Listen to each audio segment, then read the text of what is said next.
Hello friends, welcome to my channel. Friends, పెన్షన్ల పంపిణీకి సంబంధించి ఒక చిన్న అప్డేట్ అయితే వచ్చింది. దాని గురించి వీడియోలో తెలుసుకుందాం. వీడియోని అయితే అక్కడ స్కిప్ చేయకుండా వినండి.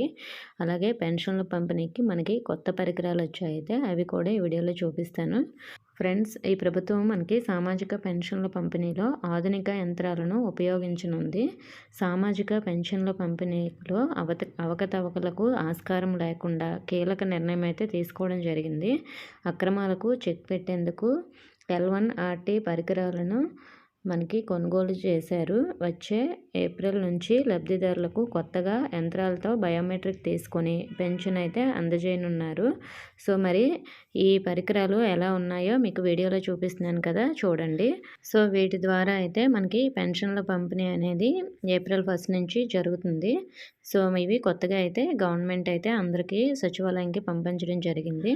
అలాగే మనకి ఇంకొక అప్డేట్ ఏమిటంటే, దివ్యాంగులు అంటే స్వస్థలానికి దూరంగా వసతి గృహాలు, గురుకులాల్లో చదువుతున్న దివ్యాంగ విద్యార్థుల బ్యాంక్ ఖాతాల్లో సామాజిక భద్రతా పెన్షన్ నగదును నేరుగా జమ చేయాలని నిర్ణయించినట్లు చెప్పడం జరిగింది. అలాగే అర్హత కలిగిన ఏ ఒక్కరి పెన్షన్ కూడా తొలగించబోమని, అనర్హుల పెన్షన్లు ఏవో తెలుసుకొని వాళ్ళ పెన్షన్లు తొలగించడం కోసం మాత్రమే ఈ వెరిఫికేషన్ కూడా కంప్లీట్ అవుతుందని చెప్పడం అయితే జరిగింది. ఓకే ఫ్రెండ్స్, ఇంకా మీకు ఏమైనా డౌట్స్ ఉంటే కామెంట్ చేయండి. ఇన్ఫర్మేషన్ నచ్చితే వీడియోని తప్పకుండా లైక్ చేసి మీ ఫ్రెండ్స్కి షేర్ చేయండి. మన ఛానల్ని సబ్స్క్రైబ్ చేసుకోండి. Thank you for watching.